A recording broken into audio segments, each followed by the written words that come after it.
નમસ્કાર. રુદ્ર education #series સુરતી ચેનલમાં આપ સર્વનું સ્વાગત છે. આજે આપણે ધોરણ 10 વિષય સંસ્કૃત પ્રકરણ 7 સુભાષિત કુસુમાની વિશે ચર્ચા કરીશું. સુભાષિત કુસુમાની. સુભાષિત એટલે કે સારી રીતે કહેવાયેલું. સંસ્કૃતમાં આવા સુભાષિતોનો અખૂટ ખજાનો છે.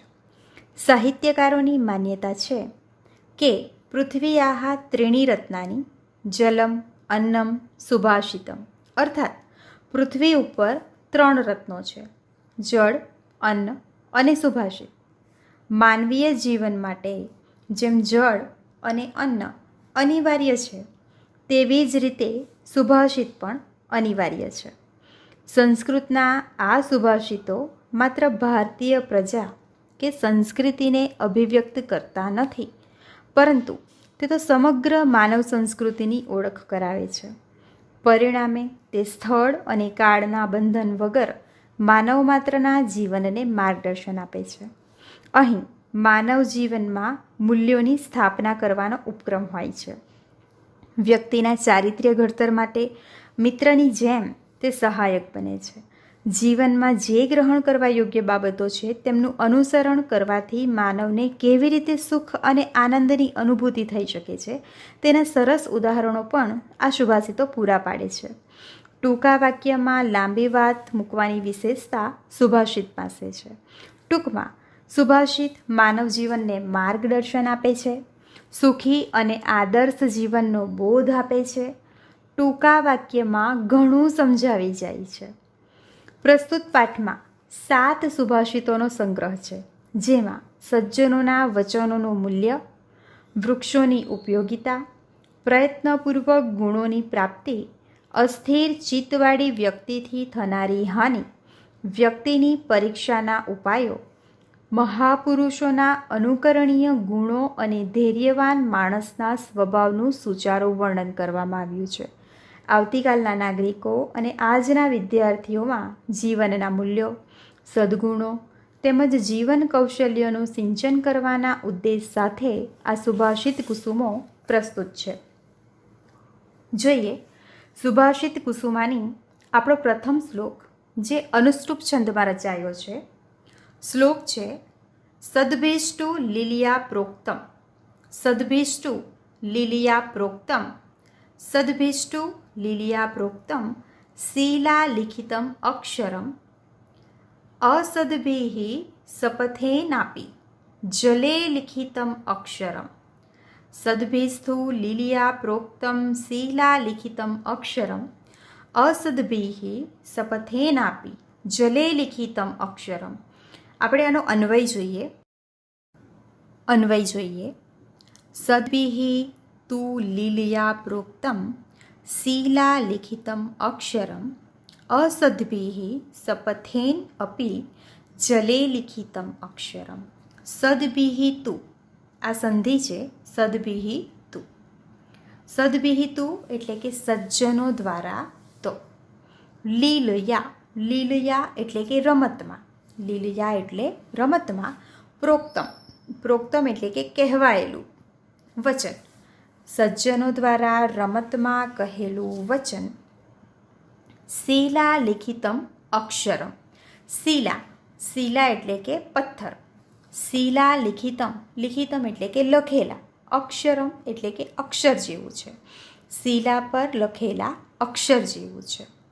સજ્જનો દ્વારા રમતમાં કહેલું વચન શિલા પર લખેલા અક્ષરો જેવું છે. અસદ્ભિઃ, અસદ્ભિઃ એટલે કે દુર્જનો દ્વારા.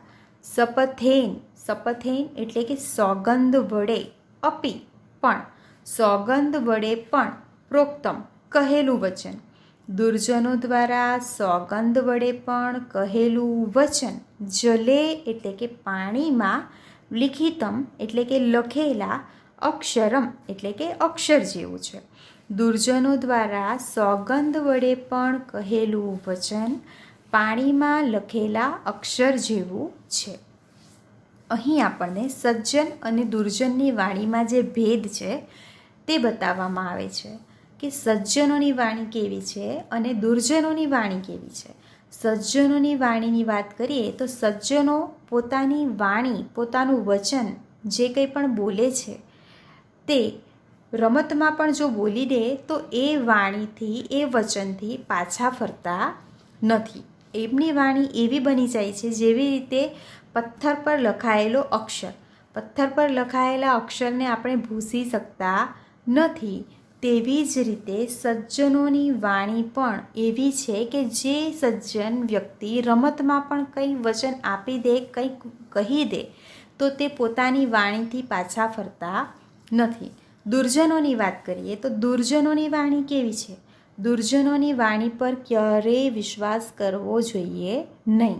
એ વિશ્વાસ કરવા યોગ્ય નથી, કારણ કે દુર્જનો સોગંદ ખાઈને પણ જો કોઈ વાત કહે છે, જો કોઈ વચન આપે છે તો એમનું વચન અભિબોલા અભિફોક જેવું હોય છે.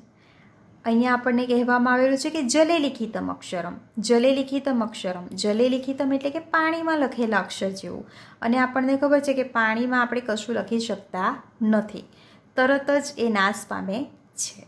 એટલે દુર્જનોની વાણી કેવી છે અને સજ્જનોની વાણી કેવી છે એનો ભેદ આપણને આ શ્લોકમાં સમજાવવામાં આવ્યો છે.